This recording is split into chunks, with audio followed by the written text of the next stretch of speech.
We should be getting close to it, Heather quietly voiced to the group, crouching in order to prevent their target from detecting them. Making sure to keep her attention focused around them, Claire didn't acknowledge Heather's words, merely putting the information to the back of her mind. The forest around them was thick and prevented their ability to see more than 10 feet ahead. To her left was Hannah, who was trying to keep her steps quiet. Due to the distance of their line of sight, in Claire's hand was a pistol. Making sure to keep her index finger off of the trigger and the barrel aimed to the ground to prevent friendly fire.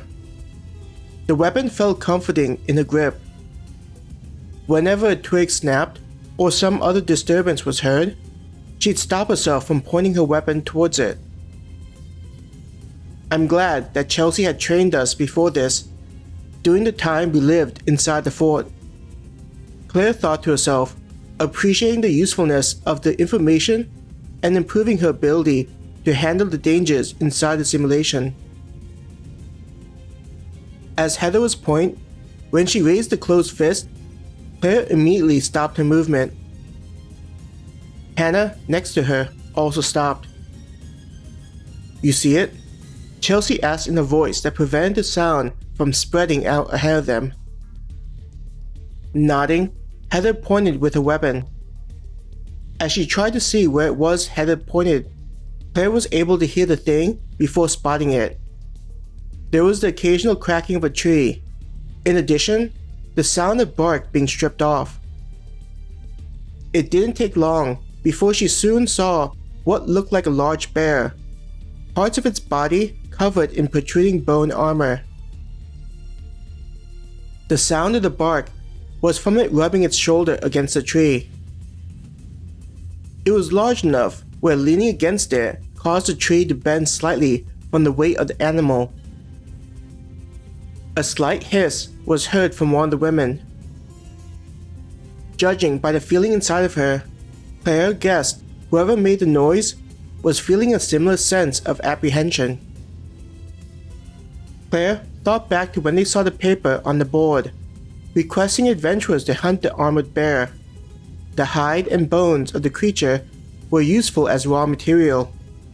Once they delivered the material, the requester would send it off to a different city that specializes in making equipment.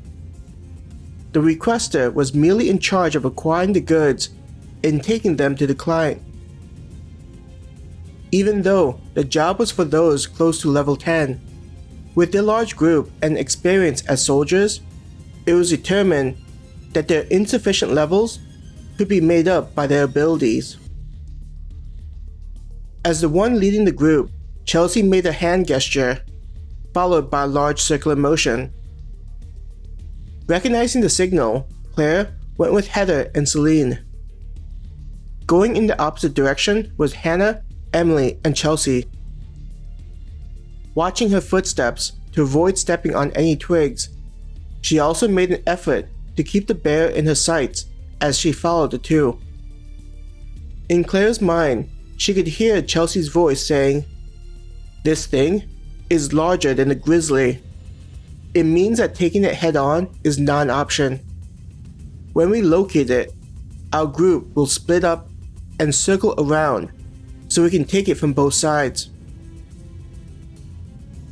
Hannah and Claire were separated to mitigate the negative effects of their inexperience in actual combat.